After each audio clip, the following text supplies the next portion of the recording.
Hi, good evening. Welcome, Arnon. My name's Louis from Fah Mai Holdings, founder and CEO.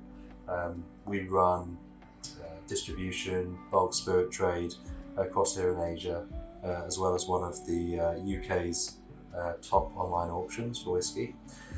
Today we have Arnon with us from the Tasting Room and Co. Thank you for coming down, Arnon. Absolutely. I'll let you introduce yourself. Okay, so my name is Arnon Monkong. People in Thailand call me Tam. I'm a whiskey sommelier from the Tasting Room and Co. Actually, 2 years ago, I was get the whiskey certification from the Council of Whiskey. That I got the award saying that I'm the youngest Asian to pass the exams. Right, fantastic. Thanks. Yeah. So today we're going to talk whiskey. We're going to taste some whiskey, and I don't actually drink whiskey myself. So I've got Martina, who's head of content marketing for Fah Mai, and Arnon here, who are going to drink some Macallan whiskies whilst we ask and discuss a few questions. And one of the main points is I'd like to understand where the Letha fits into the Macallan portfolio. What it really tastes like. It's obviously going to be sherry, I'd imagine, but I'll let you guys taste it and answer that. So I guess the first question is how did you get started in the industry? This is quite hard one. So I say that I started to drinking whiskey, collecting whiskey when I was 16.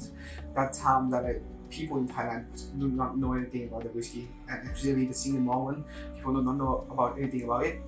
And when after 5 years, I guess when I hit 21, I think that okay, I would like to do something more than that. So I go to the Singapore to take the certificate. I come back in Thailand, got the certificate, and people because I'm so lucky that people in the bar industry in Thailand know me quite well because I drink a lot. I have some connection with people, something like that. So that is how I started the company, the Tasting Room and Co. Because a lot of bartenders in Thailand, they actually don't have that much money to understand the whiskey.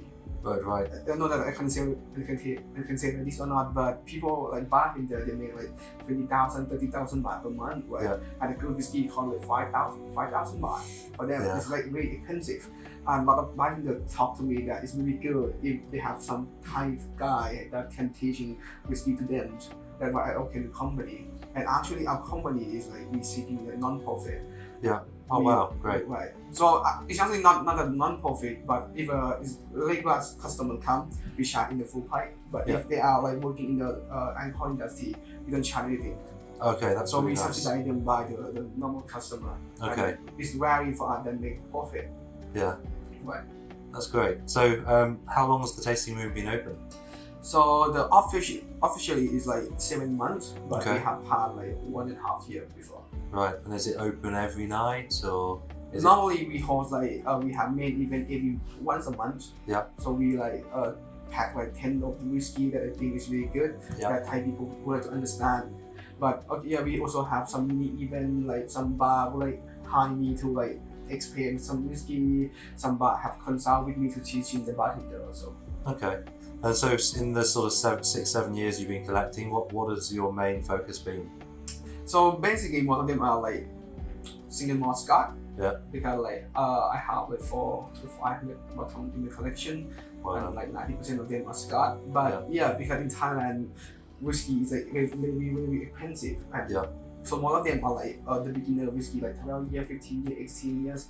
I have very limited to the rare one. What's your main reason for collecting this whiskey? Is it for later on selling it, or is it to later on drink it? A lot of people always ask me that how do I collect that? I would like to resell it or not. I have to say that every bottle I have is open. Yes. Every bottle I have is open. There is Good. only one bottle in my collection that I never opened. So I got it from my father, and I wanted to sell it. But the rest of it is every bottle is open. Okay, that's really good to know. Right. Okay. Which one cost you the most that you bought so far? I got one, but it's not. I don't pay it myself because someone gave it to me. It's a Darwin 30 years. Okay. Yeah, that's I think it's a Diageo special, I guess. Yeah. Yeah. Oh no, the piggyback 30 years. Yeah. That is really really good. And it's Yeah. empty right now. empty. Yeah, no, we had quite a lot of pity, but it's like because it's a closed distillery. Right. It's always my main thing for collecting has always been 18 years and older, limited editions, numbered bottles, and closed distilleries. So that has been on our radar. We have quite a few bottles in our in my own collection as well. So let's start drinking. Well, at least you guys start drinking some of the whiskey, and we'll continue talking about the questions. So I don't know which one to start with, but this is the Macallan Home Collection. You will have seen this online. It retails at about £400 from the Macallan website. It's around 16,000 baht. It came with some prints that were done by an artist. The non-print version I think sells for about £300. So I guess the prints are worth 100 compared to the bottle. So let me pour this for you guys. Thank you so much.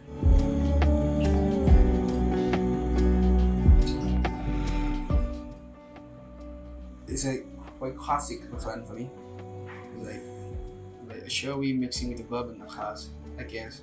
What it says is the Macallan Home Collection is a celebration of our estate, with this edition featuring our bold new distillery, which sits at the heart of the Speyside estate and embodies our community. Aromas of butterscotch, chocolate and polished oak meet a sweet, gently spiced palate, giving this single malt whisky a well-deserved place in the Macallan community.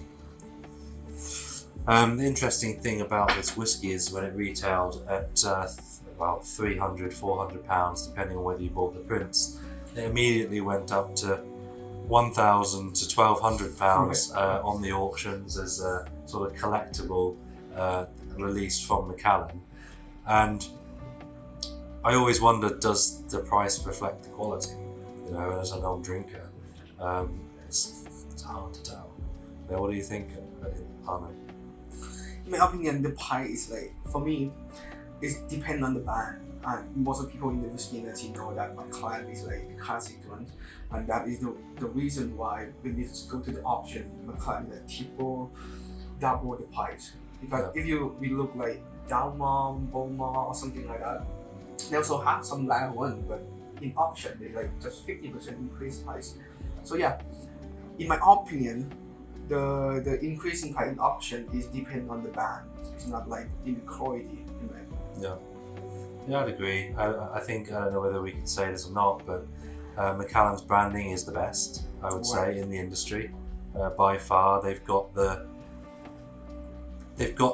balance between the collaborations, the quality, the packaging, all exactly right. But as far as the whiskey's concerned, there may be whiskies that are classed as a higher quality out there. Glendronach, one of them being all mostly sherry aged, and a more affordable price. Right? Do you have any plans to open other bars or a chain of bars? Yeah, a lot of people always ask me that I will open a bar or not. I will say that yes, but not soon. Yeah. Because I have a plan that if I open my own bar, I would like to have only whiskey in my bar. Right. And I would like to not serve a cocktail, it's like a whiskey bar. People come and say, I talk with them, give me some feeling, give me some feedback, what is your day, and I serve a whiskey that they don't have bars. I will select for them. And actually, I love painting so very much. So I have my own art gallery. And the theme of my art gallery is that if I drink some whiskey, I love it, I will paint that whiskey to the art. Oh, great. So I have some painting where I love Bowmore so much. So I have one time I drink Bowmore 12. It's very classic when I drink it in the night. I woke up in the midnight and I start painting, and it's brilliant. Yeah. So a lot of my clients, when they come to my house, so I ask them like pick the picture, pick the art you love, and I'm gonna serve the whiskey exactly what they're doing when they paint it. That is one of the things that I'd like to do in my bar also. So there won't be any Coca-Cola available at the bar? Right. Oh, but Water and ice. But I think it will be because when I drink when I drink on my own, I love drinking neat like this, Yeah. not mixing it with anything. But I also have one word that I will tell to every client that is the best way to drinking whiskey is the way that you like. Yeah. So if you like to drink with Coca-Cola, it's fine for me. But don't ask me to drink with you. But I understand that some people like to whiskey and soda, whiskey and ginger ale, something like that. So yeah, Where is the bar? Where is the tasting room exactly? that is very funny question. So we don't have it actually. So every month, so as I say that I have very good connection with the people in bar industry. Yep. Like 60 or 70 bar in Thailand. Actually, most of the Thong Law bar Okay. and like in the Sukhumvit, they know me so much. So every month I will change bar by bar. So actually last month I held in the 2460p bar in the Yeah. Ekamai. Last month I hosted in the 008 bar in Thong Law, something like that. So every month the festival will hop bar by bar. The Right. reason is that because I believe that if I have some like outfit and people have to go to my outfit, it's like a part of one area. Yeah. But if I changing bar by bar, I will get like different customer. Yeah. And also that every bar in Thailand have different teams. And every time that I propose some whiskey, I propose whiskey that match the theme of the bar. That's So great. Yeah. that is like very funny story for us. Actually, the second time that we did our second month, we host with the regular space. It's very secret bar, but the owner of them, they are like Thai, a chef that loves sashimi so much. So he's a Thai chef, but he learned about the sashimi in Japan. When he come back to Thailand, he will try to do some sashimi with Thai fish only. Okay. So in the bar, there's a Thai fish sashimi, and I think that it will be very funny story. Even you can partner in Thai fish sashimi with the whiskey. So Yeah. our second event, we do the thing named Island to Isla, that we serve the island whiskey, Isla whiskey, Yeah. along with the sashimi. Okay, that's great. Which bars have you hosted the tasting at so far? So every bar we host one time. So Okay, but you've 7 months, 7 bars. yeah, 7 months, 7 bar. Okay, which ones were which did you enjoy the most? The atmosphere. I will say the 008 Uh, is very good. The bar is, we have a theme of speed easy bar, a bar that opened in the prohibition era, and we quite love it. right. Where are you going in the next 2-3 months? So in this month, we got very special contact from two pairs. The first is Soho House. Right. Yeah. Right. Soho House asked me that they wanted to do something with the Soho House in the Sukhumvit. Another thing is that we got contact from Paragon, Siam Paragon. That is very weird for me that we're gonna hold the whiskey event at the Siam Paragon in next month. So yeah, so this month we're gonna do with Soho House, and next month we're gonna do with Paragon. Okay, what's your customer's favourite whiskey or your best seller? Would you say, or but throughout those 7 months of events, which one went down the best? That's quite a hard question because every time when I give whiskey to the customer, I have only one whiskey, so they never buy it again. But what I have heard that people love is the sound crazy for you, but it's the Amber. Okay. It's the Amber because we have hosted with the Popper bar. Yeah. Right, there's a bar named Popper, and we do host an event named Unpopper whiskey. Yeah. A whiskey that I feel is not a classic one. It's very stinks, Yeah. and I have giving them like a Jim Beam Devil Cup, the Gengan Heaven cards, and also giving them an armlet. And Okay. most of the customers they amazed with the armlet, but they felt like the smell and the taste of it are like really different from the old whiskey they have. Amrut's a great brand. It really is. Probably, I would say, India's best set up, operated distillery in many ways. You know, the whiskey is a high quality. They spared no expense, you know, with their whiskey, and yeah, we were distributing that for quite a while here, and I think that's why a number of people have actually drunk it here in Thailand. You know, so it's an interesting. What did you think of the homestay? Spicy. Okay. It's like, it burns. Okay. Nice. So, what whiskey do people ask for that you don't have on your list? And are people allowed to buy the whiskies they taste after? So, when you do a tasting event, are people allowed to buy the bottles that they had during the tasting event? depend that I have it or not. Yeah. So, but most of the time I don't have it. Most of the time, because the whiskey that I got like from the duty free, something like that. I don't have one of them. So I rarely sell whiskey, but I sell. But yeah, I will do connect with some band that they're selling the whiskey. So yeah, if customer interested in buying some whiskey, I give them the name card of the company that I know, something like that. But I do not sell whiskey on my own. Okay. Right, let's try the second one. So, Macallan Harmony Collection. Have you seen this before? Sure. Well, Um, which one? This They is have, like- going to be Smooth Arabica. Oh yeah. So, Harmony is this is one of 4 that have been released already. So first they started with rich cacao, then I think they went with fine cacao, then it was this smooth Arabica, and then it was intense Arabica. They all retailed for a similar price, around £245. I think this one was £146 when you bought it. No, not this one. The intense Arabica was £146 when you bought it directly from Macallan on the website. As far as from a collector's position, the fine cacao seemed to fetch the largest price in the secondary market, already seeing it sell for £400-500 in some cases. Not sure if it was the rarest or the scarcest, but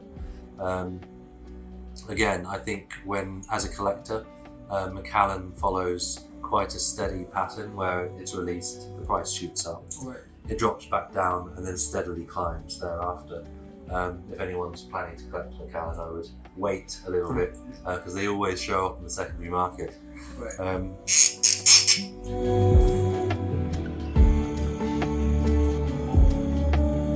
I think we should probably have opened all 4 of these because the difference between intense Arabica and smooth Arabica is about a 3% ABV. That's what I saw as the main difference.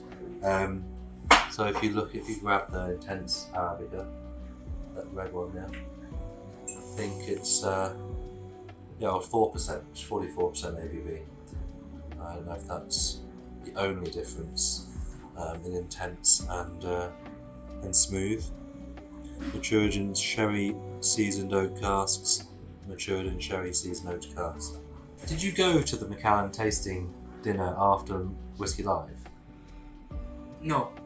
So we did a tasting event after Whiskey Live, which was to showcase Edition 5 when that came out. We partnered with Alchemy at that time, who distributes Macallan. You mean the time that you hold in Pattaya, right? Oh. That was an Amrut focused Okay. Whiskey Live event.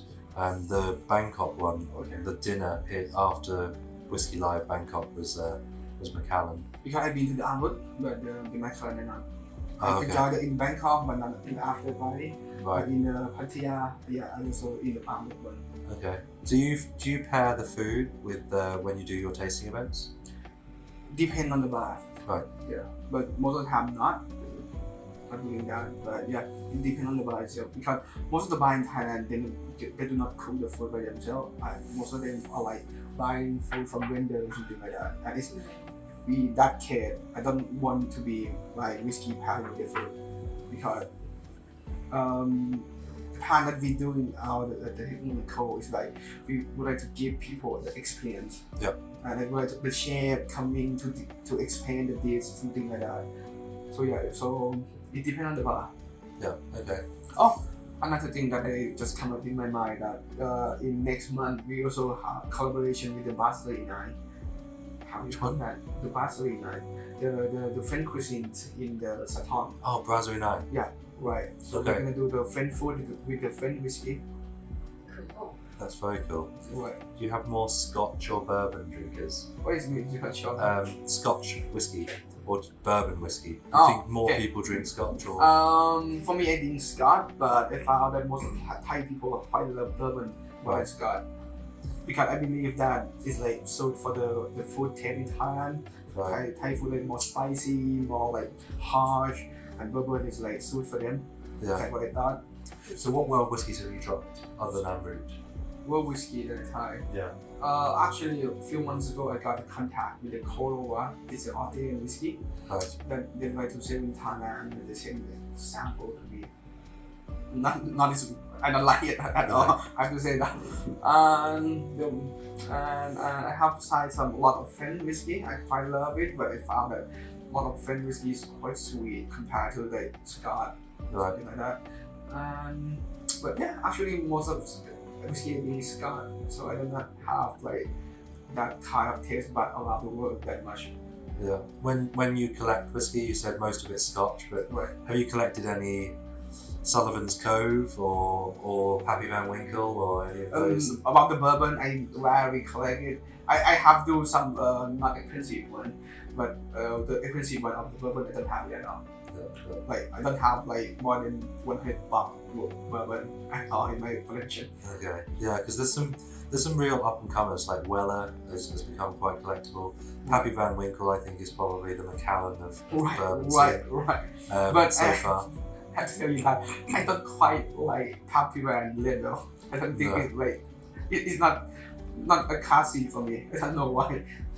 Yeah, maybe. Yeah, I haven't looked at it that way, but no, I think in Australia, Sullivan's Cove is that highly collectible, but there are some other up and coming whiskies. One of the whiskies that Cask World has, it's called Loreni, and it's farm to bottle. It's very natural. I think it's all organic, and they're creating a very special single malt, and in very very small amounts. So. We'll try and source some for you to do your world tasting.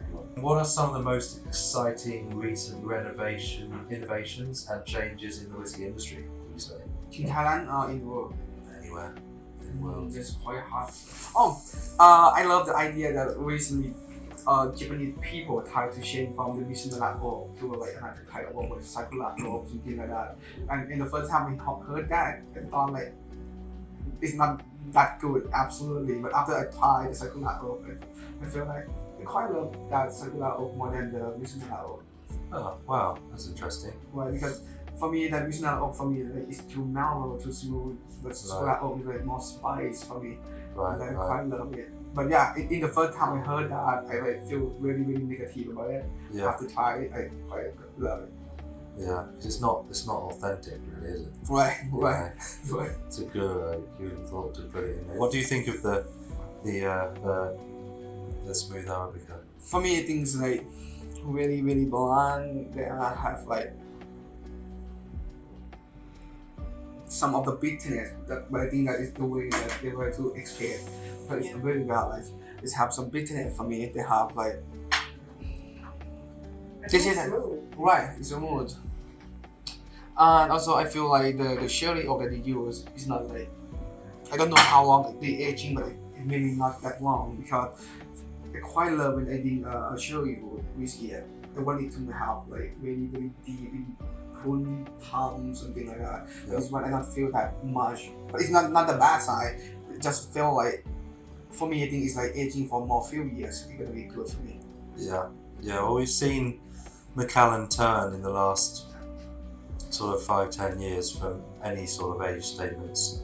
I mean, they still release their 12, 15, 18, Right. 21, 30, 40, and some of those very special releases that we see coming out. But other than that, these are all non-age statements. I mean, everything we've got here is a non-age statement, pretty much. Even the Lalique, they don't specify the age of the whiskey in the leak, at least on the bottle. And so very very well packaged, but you don't know if in some cases it's quite a similar whiskey. For me, on the nose, it's very very similar. Right, but for me, I think the first one have more sherry influence more than this one, in my opinion. So how do you stay up to date with the latest developments and trends in whiskey? Just doing it. Drinking? Just doing it. So a lot of people ask me that, I don't know how you can come up with the information because nowadays a lot of brands they explain like non-distinct a lot like every year every brand have to run like 1 or 2 whiskey. Yeah, just doing it. I think that I don't have a lot of times don't have a chance to buy a whole bottle and connect with the fan, calling some guy that I know that hey I never ding this one, can they go get a ding, something like that. Yeah. So I do it quite often. So yeah, most of the time just drink it. Yeah. But do you follow anyone on Instagram or social media that you think has a good opinion in the whiskey space? Or In the Instagram, I rarely have a guy that I know that good in whiskey. I know a lot of people who have let's say money to collect something like that.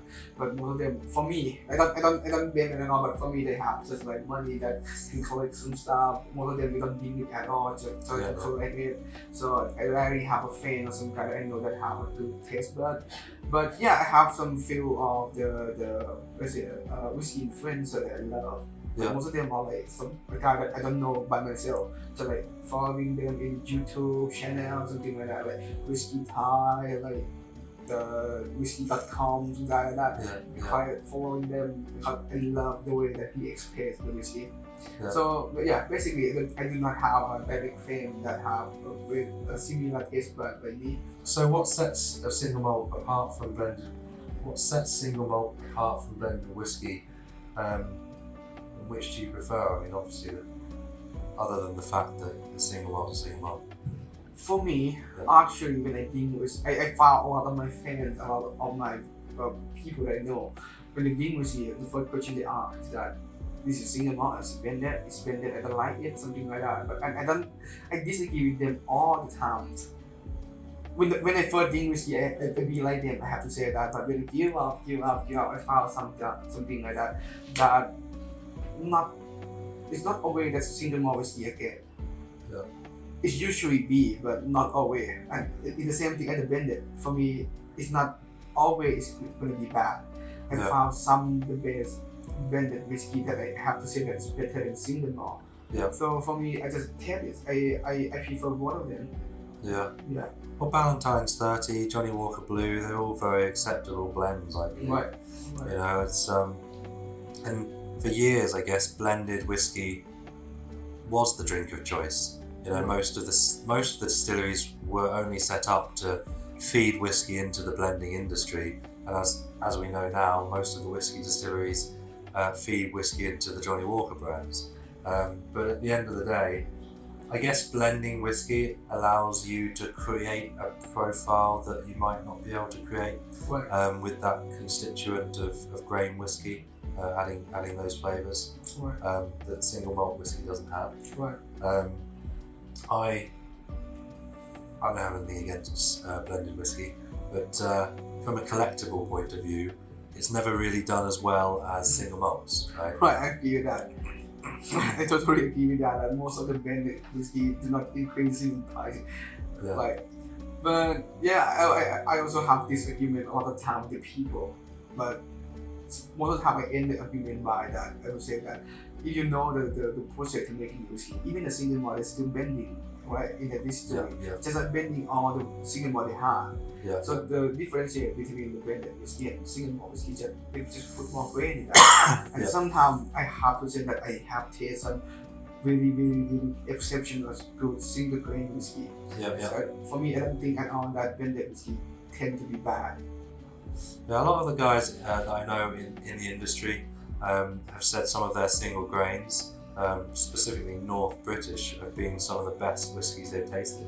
I mean, granted they're much older expressions, sort of 20 plus years, but the production cost is a lot lower for the grains and there's a lot more of it around, I suppose. So, have you heard about the returns people are making in whiskey? What's your opinion on collecting for investment as such? I feel it's okay for them because I have to tell that it's a business, right?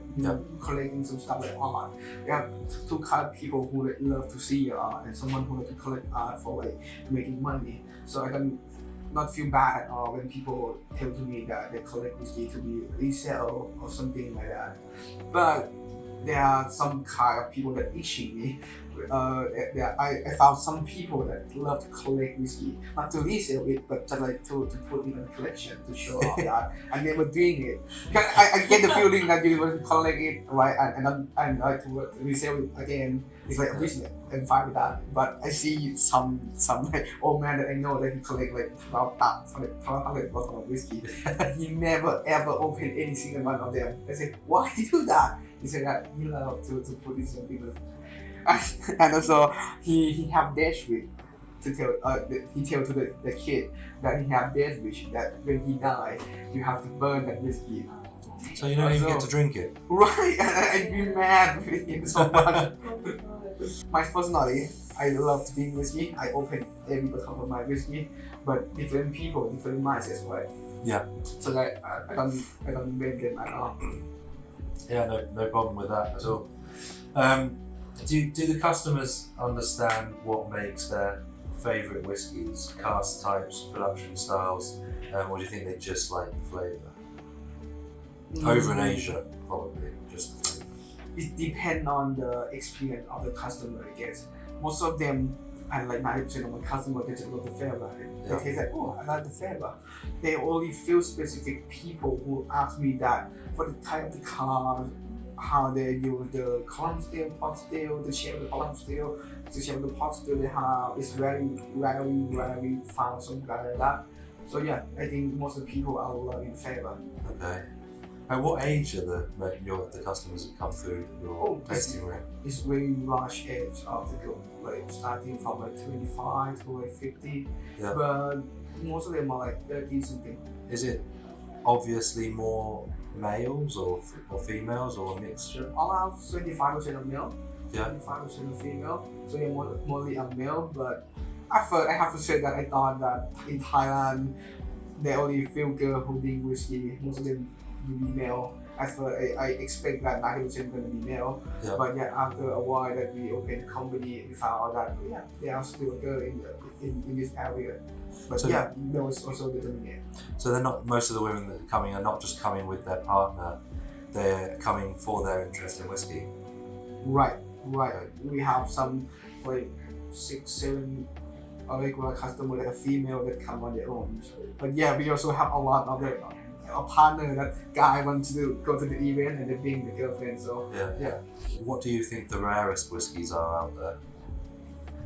that's part really hard. What makes them so special? Do you think? So for me, whiskey is like art piece, right? Every time I drink whiskey, I consider it as art. The longer aging whiskey for me is it's a history of man. Like you're like waiting for something that I have a funny story to tell to my friend that why 50 years old whiskey is so expensive. Because when you talk that you have to wait there for 50 years and you never know that you're gonna taste it or not. You will die before this open, right? Something like that. So that make our old whiskey very expensive. It makes it rare. But in my perspective, I do not care the age that much. I have to tell you that most of my favorite whiskey I tend to be like 15, 20 years old like that. Yeah. But for me, like more than like 30 years old, whiskey tend to be have more dry flavor, have more like not rich flavor. But when you aging whiskey in the shelf of too long, it's gonna be very spicy, gonna be very dry. Yeah. I don't like that flavor. Yeah.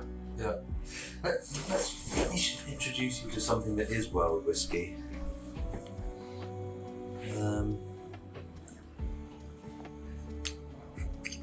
Only because you're talking about the time.